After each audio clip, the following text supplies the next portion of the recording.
और अक्सर हम कहानियां बच्चों को सुनाते हो, कहते हैं बहलोल दीवाना।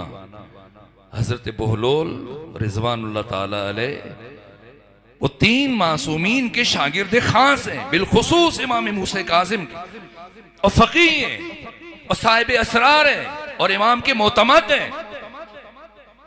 ये बरजस्ता तरीन शख्सियत, इमाम के करीबी तरीन, इमाम के शागिर्द और अपने जमाने के आरिफ।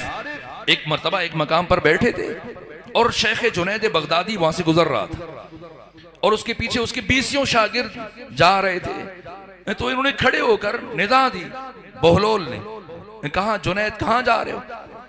कहा, ये अपने शागिर्दों को लेके जा रहा हूँ। किधर जा रहे हो?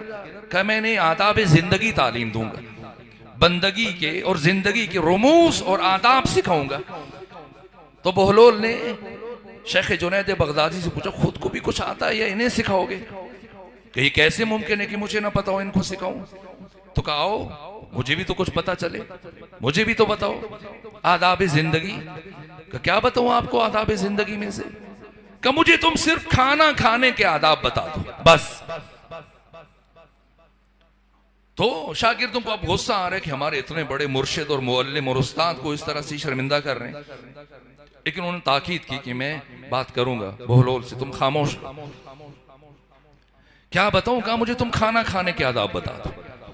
अब शेख जुनैद बगदादी ने बारी बारी वो आदाब जिक्र शुरू किए। कहा कि बिस्मिल्लाह पढ़ के खाना खाना चाहिए और हाथ धो के खाना खाना चाहिए और छोटे छोटे लुकमे बनाकर खाना चाहिए और खाना खाते हो दूसरों के चेहरों की तरफ नहीं देखना चाहिए और खूब चबा कर खाना चाहिए और जब थोड़ी सी भूख बाकी हो तो खाने से हाथ खींच लेना चाहिए और खाना खाते हुए हिर्स के साथ इंसान ना खाए खाना और इस तरतीब से खाने के बाद दोबारा हाथ धो ले।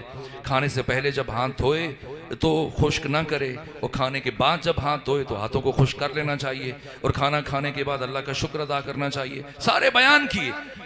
बहलोल ने पूछा, कोई और अदब जो रह गया हो? का नहीं, बस यही है। का ताज्जुब है, तुम इन्हें आदाब जिंदगी सिखा रहे हो और खुद तुम्हें खाना खाने का इब्तिदाई अदब भी मालूम नहीं है।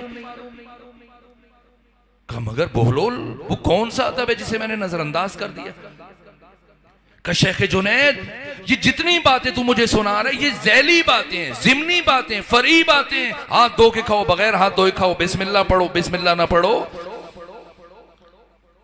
असली अदब जिसे तू नजरअंदाज कर गया वो इन सब बातों पर मुकद्दम है और वो ये है, इससे पहले कि तू बिस्मिल्लाह पढ़े, इससे पहले कि तू छोटे लुकमे बनाने का सोचे, इससे पहले कि तू चबाने का सोचे, पहले ये देख कि ये लुकमा हलाल का है या हराम का है, पाक है ना पाक है, गस्बी है या